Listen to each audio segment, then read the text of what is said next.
క్యాన్సర్పై ప్రజలకు అవగాహన కల్పించే లక్ష్యంతో గ్లోబల్ ఓరల్ క్యాన్సర్ ట్రస్ట్ ఆధ్వర్యంలో హైదరాబాద్లో మారథాన్ నిర్వహించారు. 10K, 5K, 2.5K రన్లో మహిళలు, యువకులు ఉత్సాహంగా పాల్గొన్నారు. 200 మంది డాక్టర్లు సైతం ఈ రన్లో భాగస్వాములయ్యారు. వైద్య నిపుణులు క్యాన్సర్ మహమ్మారిపై అవగాహన కల్పించారు. ఈ కార్యక్రమంలో మై హోమ్ సంస్థల అధినేత రామేశ్వరరావు, మరికొందరు ప్రముఖులు పాల్గొన్నారు.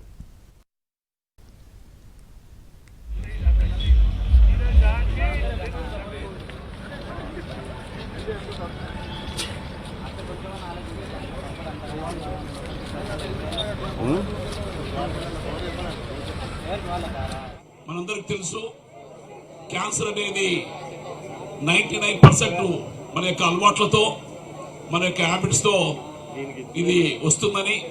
కాబట్టి prevention is better than cure. కాబట్టి ఇది జనాలలోకి తీసుకెళ్లాలని మీరందరూ చేస్తున్న కృషికి మరీ ధన్యవాదాలు తెలియజేసుకుంటూ, దీని యొక్క కారణాలు ఇవన్నీ డీటెయిల్గా ఇక్కడ నిష్ణాతులు, స్పెషలిస్టులు, ఆంకాలజీ డాక్టర్స్ ఉన్నారు. ముఖ్యంగా మన అలవాట్లు మనందరికీ తెలుసు. మన వరల్డ్ బ్యాంక్లో yoga, meditation, good habits like good food habits, all these are so important. But today youth is attracting for a lot of distraction, drugs and other things.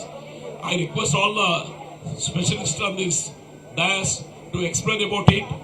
Therefore people will know through media, and I am thankful all the media houses here, and you are the people who take this forward to the people and realize that what is the prevention.